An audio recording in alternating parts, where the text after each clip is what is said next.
Nous croyons percevoir le monde dans sa totalité et dans sa diversité. Or, nous n'en captons qu'une infime partie. Et c'est cela qui provoque les distorsions dans nos rapports avec les autres. Bien souvent, alors que des personnes ont la même langue maternelle, elles ne se comprennent pas. Exemple, j'ai beau lui répéter plusieurs fois la même chose, il ou elle ne comprend pas ce que je lui dis. Et pourtant, je parle français. Imaginez que vous demandez à chaque membre de votre famille de vous raconter le film qu'ils ont vu ensemble hier soir à la TV. Vous allez être surpris d'entendre les comptes rendus. À peu de choses près, on pourrait dire que chacun a vu un film différent. Ça va du policier à l'histoire d'amour, en passant par la révolte des ados. Mais où est la vérité alors? Comme on l'a vu dans l'article précédent, il y a autant de vérités qu'il y a d'individus. C'est la subjectivité qui mène le monde. Mais comment ça marche? On pourrait schématiser l'individu comme une sorte de camembert divisé en 3 parties. Première partie constituée de la pensée, du raisonnement, l'analyse, la synthèse, bref, les processus internes. Ensuite, une deuxième partie constituée par les émotions, les sentiments et les sensations, soit les états internes. Et puis la troisième partie, tout ce que nous manifestons, toutes les actions en rapport avec être ou avec faire, c'est-à-dire les comportements externes. Mais alors comment se fait-il que nos perceptions soient différentes alors que nous possédons tous le même matériel, processus interne, état interne et comportements externes?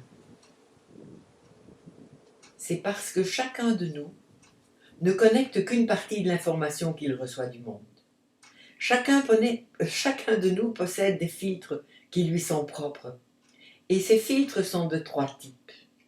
Il y a les filtres culturels, propres à notre milieu social, notre famille, nos croyances ethniques, etc.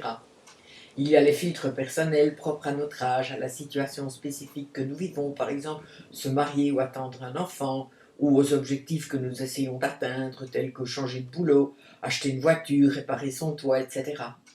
Et troisièmement, il y a les filtres sensoriels. Ce que spécifiquement nous voyons, ce que spécifiquement nous entendons, ce que spécifiquement nous ressentons dans le corps, et ce que nous sentons avec le nez ou ce que nous goûtons. Plus simplement dit, les filtres sensoriels qu'on appelle aussi notre vaco. Nos filtres sont les barrières qui nous isolent des autres. Chacun de ces 5 filtres sensoriels n'a pas la même importance. Il n'a pas le même impact. Parfois, certains sont tellement actifs qu'ils nous privent du sens qu'ils devraient nous apporter, au bénéfice de certains autres filtres qui prennent toute la place.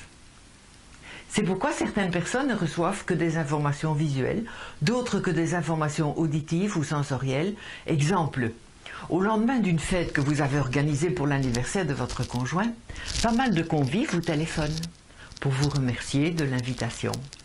Et force est de constater que la soirée n'a pas laissé les mêmes souvenirs chez tout le monde.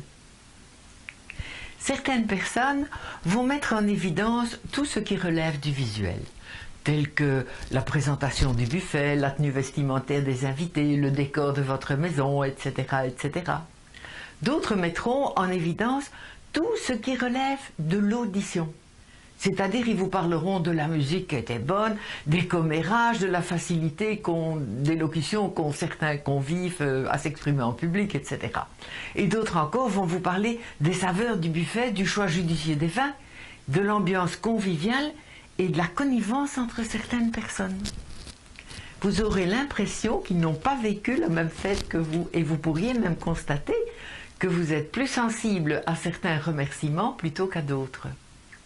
C'est logique. Si votre canal préférentiel est le visuel, vous serez plus sensible aux compliments se rapportant à tout ce qui se voit. Et vous aurez du mal à ressentir les mêmes effets kinesthésiques que ceux qui vous parleront de la saveur du buffet et du choix judicieux des vins. Car ce canal kinesthésique ne vous a pas bousculé outre mesure. Prendre conscience du phénomène est le premier pas vers le changement et l'apprentissage. Évidemment, si vous n'avez jamais entendu parler des filtres physiologiques, vous ne pourriez pas vous remettre en question et décider de combler les lacunes pour établir une communication optimale avec votre entourage. Non, bien sûr. Par contre, maintenant que vous savez, vous allez pouvoir vous amuser à repérer les visuels, les auditifs, les kinesthésiques, non seulement dans votre entourage familial, mais également dans votre entourage professionnel. Mais à quoi cela va-t-il me servir, me direz-vous? Eh bien, dites-vous que chaque filtre a un vocabulaire spécifique. Les personnes visuelles utilisent des mots tels que voir, regarder, éclairer, visualiser, des images, c'est lumineux, c'est en perspective. Les auditifs vont utiliser des mots comme entendre, parler, écouter, questionner, dialoguer. C'est mélodieux, c'est dissonant, c'est sourd, c'est criard. Et les kinesthésiques ou les sensitifs vont utiliser des mots tels que ressentir, toucher, pression, contact, sensible, tendre, solide, mou. Donc vous allez pouvoir vous synchroniser au vocabulaire de votre interlocuteur. Et cela, c'est irrésistible pour la communication.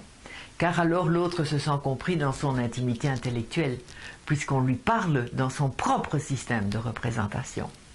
Il dira par exemple, « Il parle exactement la même langue que moi. Nous sommes sur la même planète.